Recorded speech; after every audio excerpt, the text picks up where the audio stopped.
Good Tuesday to you, and welcome to Ag AM in Kansas. Stay tuned for some great features today. Today, Brian Holman learns that Ag in the Classroom is celebrating their 30th anniversary and talks about how this group reaches out differently to rural and urban communities across the state.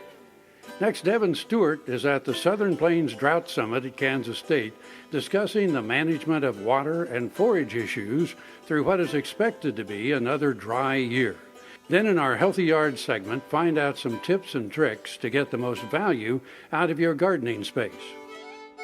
Closed captioning brought to you by Kansas Soybean Commission, the Soybean Checkoff Progress, powered by Kansas farmers.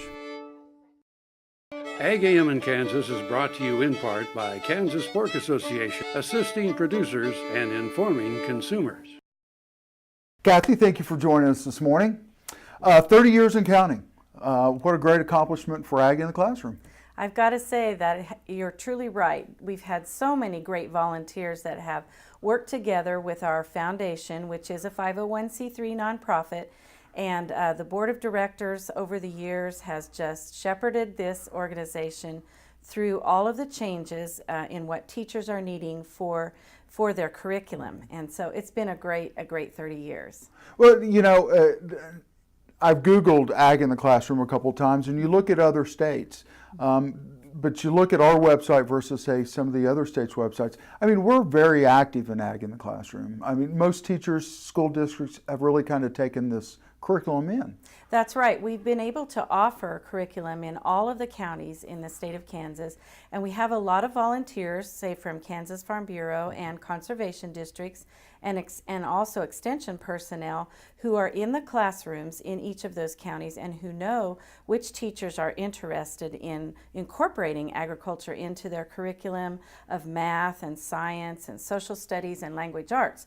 And so they're kind of our helpers in the county to spread the word of the resources that we have available so that teachers can go on our website and download a resource form and then order some of our educator guides or Kids Connection magazines, and they can also go online and find our lesson plans.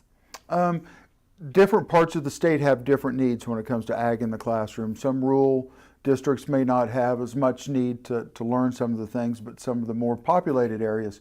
How do you spread a curriculum statewide where it's differing in different parts of the state? Mm-hmm. Well, in the past, what we've done is we have worked with some of the urban counties in an assembly program that was sponsored by Cargill Cares of Kansas City and Cargill Cares of Wichita, and we were able to get into some very urban classrooms and talk to them about the importance of agriculture and its connection to their daily lives, which is kind of an aha moment for some of these kids. Not only that they get these resources from agriculture that they use every day, but they may have parents or other relatives or friends that work in the ag industry with a connection with agriculture. And so we really talk a lot about what it is that they receive and how they connect to agriculture in the urban. Now in the rural communities, the needs there are more of an education about different crops and commodities, because we're so on our farms now, we have maybe just raised wheat, or we may just ranch, for instance. And so the ranchers kids may not know a lot about soybeans if they don't have irrigated farming and that sort of thing. So that's what we do, is we allow them to have that type of an education. Again, different parts of the state, different needs. Is there a different curriculum that you teach those teachers at that time, or is it just kind of everybody gets the same book? Well, everybody gets the same educator guide, but there are a number of lesson plans that are pretty dynamic on our website that will address the needs that the teachers have in each area, and so they can pick and choose which ones they want to use. Well, I want to keep you around. We're going to take a quick break because I know we've got some new publications that have come out this year, and let's talk about those. Thank you. You're welcome. Kansas is brought to you in part by SureCrop, liquid crop nutrition delivered right to your farm. The Kansas State University College of Veterinary Medicine is a leader in food animal research and education. Our researchers are constantly expanding the knowledge of animal health and food safety. Through the Veterinary Health Center and the Kansas State Veterinary Diagnostic Lab, we provide practical services for animal producers. Home of the Beef Cattle Institute, the college is committed to animal welfare training and research. The Kansas State University College of Veterinary Medicine, knowledge and service for the future of animal production. This hog is head over hoof for meal made from U.S. soybeans. Now, one hog isn't that impressive, but suppose we add another, and another, and another. Before long, you've got billions of hungry customers around the world all clamoring for the same thing. Our soybeans. Learn more about the billion-dollar appetite of animal agriculture at BeyondTheElevator.com. Brought to you by America's soybean farmers and their checkoff. Ag AM in Kansas is brought to you in part by Purple Wave Auction. Straight, simple, sold. Tar Waters has what you need for all seasons for around the farm and home. Working, hunting, growing, feeding, snow removal, even fun for the kids. And a service department with experienced techs to help keep your equipment in top running condition. Tar Waters has a huge selection and the best prices. Tarwater Farm and Home, family owned and operated since 1978. They have what you need. Dr. Dan here. Whether I'm driving up and down the roads covering the state of Kansas, or I'm getting between Riley and Manhattan for my job, I'm driving a Ford truck. I'd like you to come out and visit my friends here at Dick Edwards Ford. They have a truck that'll suit your needs, whether you're looking for power with a Power Stroke diesel, or if you're looking for fuel efficiency with the new EcoBoost engine, they got a truck that's just right for you. They're located 2 miles east of the Town Center Mall in Manhattan, Kansas, and they'll bend over backwards to help you. And I'll see you down the road. This segment brought to you by the Kansas Soybean Commission. The Soybean Checkoff, progress powered by Kansas farmers. Kathy, thanks for staying with us through the break. New publication this year, Exploring Plants. First of all, it's a beautiful publication, and I'm sure you're proud to get it out and get it in teachers' hands. Yes, that was a publication that's been about 4 years in the making. We've had a lot of great people work on this. It's 9 different chapters, and it has all kinds of information about Kansas plants and specifically Kansas crops, as well as a new chapter on specialty crops and one on machinery and technology. So it's going to be a great resource for teachers, and we have lesson plans that link to that on our website. Who creates a curriculum for a book like this? Basically, we have an education committee and a group of volunteers who have put together, gathered up all the information, and they received the okay from the folks that lent us the pictures for the publication and those sorts of things. So it's a collaborative effort. Well, it's nice. You're right off the campus of Kansas State University, so you've got a lot of good information there. You're in the new Wheat Innovation Building, good information there. You're next to IGP, you're next to the flour mill. You're almost in a classroom by itself. Yes, we are looking forward to taking advantage of all of those connections with our summer course in June. And I just wanted to mention that as we celebrate our 30th anniversary, we are inviting in our alumni teachers who've been through the summer course before to come in on June 10th on the afternoon and evening and join us for some presentations from some of our master teachers who've been teachers of the year, and then they'll get a chance to celebrate our 30th with us in the evening. Well, not only that, you have a new and also another new publication. It's the annual 30th year annual report.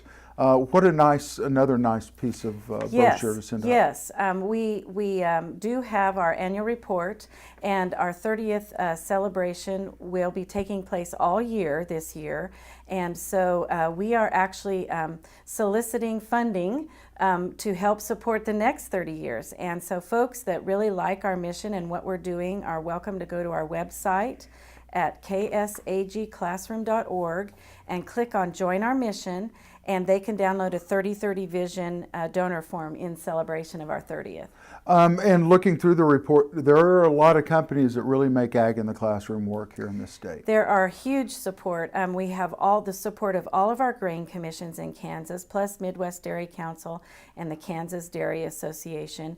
And in addition to that, numerous large corporations, as I mentioned, like Cargill and ICM Incorporated. Kansas Farm Bureau is a huge supporter as well. And if you go on our website, you can get a complete list of all those donors, because I really don't want to leave anybody out. But we have some great agribusinesses in Kansas who really have joined our team, and we're very happy that they are on our team. It's more than money. Yes, it is more than money. It's connections that they have with the classrooms in their areas, and community education about agriculture and its importance to our state. Someone's watching the show this morning and want to go to the website and help out. What's the best way to do that? They can go to ksagclassroom.org and click on the left-hand side on the tab that says Join Our Mission. They can take a look. They can become an Ag Advocate donor, which a 30/30 Vision donor is under that category, and they can join our team that way, or they can add to our endowment if they are wanting to do that. Perfect. Kathy, thank you for your time this morning. In a feedlot situation, we use Multimin on a on-arrival basis. Maybe if they came in a little lighter weight, 550, 600 pounds. We use Multimin in high-stress cattle, high-risk cattle. We're looking for a better response to our vaccine. For some of the cattle that we're looking for when we use Multimin, they come in, maybe they look a little mineral deficient. They come from parts of the country that are lower in certain mineral. So we use it on those cattle. It tends to make a big difference. Get ready for the Kicker Country Stampede presented by Verizon Wireless, starring Jason Aldean, Trace Atkins. 4 days of camping and country music at Country Stampede, Little Big Town. The Pistol Annies featuring Ashley Monroe, Miranda Lambert, and Angelina Presley. Country Stampede. Take advantage of our current pricing. Advanced pricing for a 4-day ticket is $135. Prices go up June 26. More info at countrystampede.com. Purple Wave is a proud supporter of the Kansas FFA through the Bid for Blue program. Purple Wave donates a portion of the proceeds earned on certain ag assets to the Kansas FFA. Winning bidders can designate a Kansas chapter to receive the donation. To date, Purple Wave is proud to have donated over $10,000. Visit purplewave.com to learn more and to place bids on Bid for Blue assets. Purple Wave Auction. Straight, simple, sold. Soil is the life of a farm, and for 25 years, SureCrop Liquid Crop Nutrition has helped growers produce abundant quality crops while preserving and improving the soils they steward. SureCrop offers complete soil and plant analysis with cropping recommendations, delivery direct to your on-farm storage, and quality crop nutrition custom blended for your field. Choose SureCrop for the assurance of excellence for your soil. Call today or visit their website for more information. American innovation is being driven in places you might not expect by people like Brent Hayek, an Oklahoma family farmer, who recently set a world land speed record in a Ford Super Duty pickup truck powered by renewable B20 biodiesel. Advanced performance is here, now, putting America on the fast track to more jobs and energy independence. Biodiesel, America's advanced biofuel. Ag AM in Kansas is brought to you in part by K-State Research and Extension. Knowledge for life. Managing grazing programs through what is expected to be another dry season was the main theme for the Southern Plains Drought Summit hosted by Kansas State University a couple of weeks ago.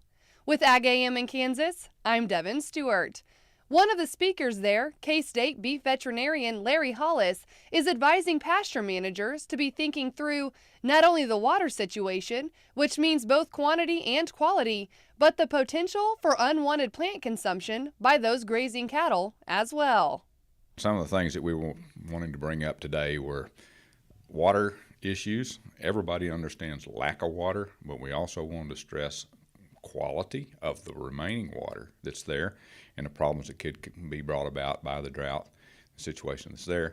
And then on the feed side, we know that the forage that the rain hasn't produced this year and looks like it may not produce is going to be a big problem. And again, we get back into its quantity for part of it, but the rest of it is also the quality of the forage and the chances of forages that are available or things that are available for the animals to eat may be not as nutritious as normal and in fact may be toxic.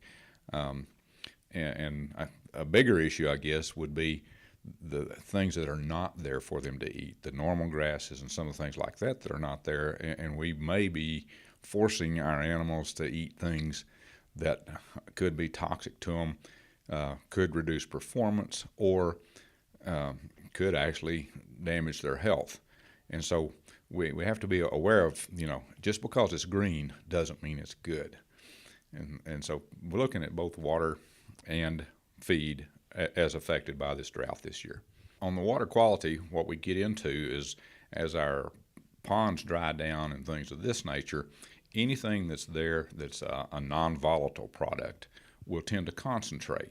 And so what may have been diluted out in past years, and so that it's not harmful to animals, may be concentrating, in fact is concentrating, as these ponds draw down, as the water sources go lower. And so we get into problems that it starts, again, hurting animal performance initially, but it can get to the point of being toxic to the animals and cause health problems or death losses. So we have to be aware of the other ramifications. The biggest issue is we see not enough water for the cattle to drink, or not enough water for the forages to grow. But there are secondary effects that really is what I focused on today. You talked about the air temperature and that the amount of water that cattle should take in. Explain a little bit about that. Well, it's common sense that as it gets hotter, the requirements go up. And then the stage of growth or development of the animals affect that too. A fast-growing animal or a lactating cow need a lot more water than an animal that's just maintaining itself. So we've got to consider how much water these animals need to be consuming and make sure we're providing that as well. A lot of options on how to do that, and they're being discussed by, or have been discussed by, other speakers today. But we need to make sure that we've got enough of it. And one of the things that people don't stop to think about is if they don't drink enough, even if forage is available or if feed is supplied to them, they won't eat as much, because water is always the first limiting nutrient. And if they don't drink, they won't eat. And so we may have gone out of our way to spend money on feed replacements and not get the full value of it because we don't have enough water available for the animals to meet their needs. One of the things that each producer is going to have to look at is what is their individual situation here. What is their water situation? What is their forage situation? And then what is the best solution for them as we go through this next year? Because we're already getting the reports that they're predicting another year of drought. And so something's going to have to be done. And each individual's got to look at their resources, their management plan, the cattle they have, the resources they have to work with, and how are they going to make the pieces of the puzzle fit together to get them through this year. Whether it's prayer for rain is an obvious starting point, but we may be having to develop alternate water sources or hauling water. And then if you do that, you got to look at the price of diesel. How many days do you anticipate having to haul water? What's that expense going to be? It may be such that they need to depopulate, and I know many people have already done that to a point, but they may need to cull deeper and cull selectively, sell high-value individuals, or sell some of your older individuals. I mean, there needs to be a management scheme in place for depopulating further to get their animals down to the carrying capacity of whatever resources they have left. And the last thing, we always heard the term move to greener pastures. And for those who have genetics that they cannot replace, they can't go and buy back, and they want to make sure they maintain those, the best thing is for those folks is to try to find some other place in some other part of the country where they can move those cattle to, move them to greener pastures. If that means going north or if that means going east, that's maybe what they have to do to maintain the genetic base that they've built up over all these years.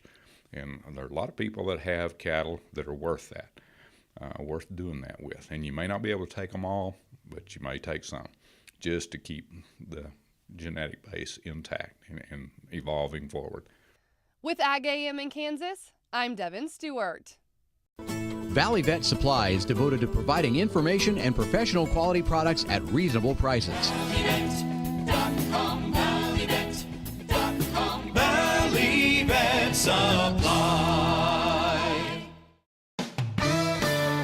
Golf Week calls it the best course you can play in Kansas. But once you play, you'll want to stay. Go for it. Firekeeper Golf Course at Prairie Band Casino and Resort is just north of Topeka off Highway 75. Our stay and play package is worth the trip. Luxury hotel room, green fees, and golf cart for two, starting at just $169. Prairie Band Casino and Resort. Go for it.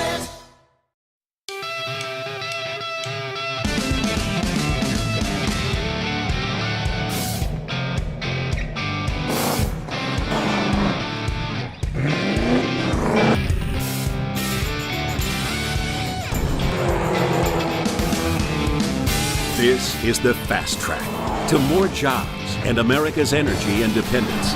Advanced performance is here, now. Biodiesel, America's advanced biofuel. Now another gardening tip with Annette Jackson. If you don't have a garden, you can still enjoy fresh vegetables by growing them in containers. Let Jackson's help you select the correct plants for your pots. Use Fertilome's Ultimate Potting Mix. Place pots in the sun and feed them weekly with Fertilome's water-soluble fertilizer. Water thoroughly when dry and watch your garden grow. Jackson's grows over 50 varieties of tomato plants and 75 kinds of pepper plants. We'll help you choose the best variety. Roy Fry Western Lifestyles brings the cowboy or cowgirl out in all of us. With a huge selection of must-have items, it doesn't matter if you're shopping for your horse, picking up some Western accessories to add that rustic charm to your home, or simply treating yourself. The knowledge and expertise to dress you your Western best is right here at Roy Fry Western Lifestyles, Highway 24 and Kansas Avenue in Topeka. Ag AM in Kansas is brought to you in part by Premier Farm and Home. Stop by or visit us at haycow.com. When gardening on a budget, there are a number of tips and tricks to getting the most value out of your gardening space. Thanks to our long growing season in Kansas, most of our garden areas can be planted 2 or 3 times throughout any given growing season. Sometimes we forget that we can also plan our garden in time. So not just how many tomato plants do we fit in a given space, but maybe what can we plant before the tomato plants that will also use that space wisely, or what can we plant after the tomato plants are done in the fall that will use that space a second or third time as well. Almost all of our spring vegetables can actually be planted for a fall crop as well. The main exception to that is peas, which really don't germinate well in the warmer soils that we see in the late summer, early fall. Other vegetables, though, like carrots and beets, turnips, radishes, lettuce, spinach, all of those spring vegetables can be easily planted for a fall crop. And depending on where in Kansas you're gardening and the particular fall and winter, sometimes those vegetables can keep going well into November and December. Almost all of our summer crops don't have to be planted as early as possible. We always want to be the first one on the block to have the tomatoes or peppers. However, most things can be delayed. So squashes, melons, cucumbers, sweet potatoes, eggplant, and peppers can easily be planted later in the growing season. Early June, even mid-June will be great for planting those summer crops in order to allow enough time in the spring to get a full harvest of beets or carrots or some other spring vegetable. Your tomatoes can also be delayed, but you sometimes run the risk of delaying your tomato crop even further if we have a hot spell in the middle of the summer. For more information, visit your local extension office or visit our website at kansasgreenyards.org. Closed captioning brought to you by Kansas Soybean Commission. The Soybean Checkoff Progress, powered by Kansas farmers. We'll have lots more for you tomorrow here on Ag AM in Kansas. We're here every weekday, same time, same station. Or look for us on the web at agaminkansas.com. Eric Atkinson here from K-State Research and Extension.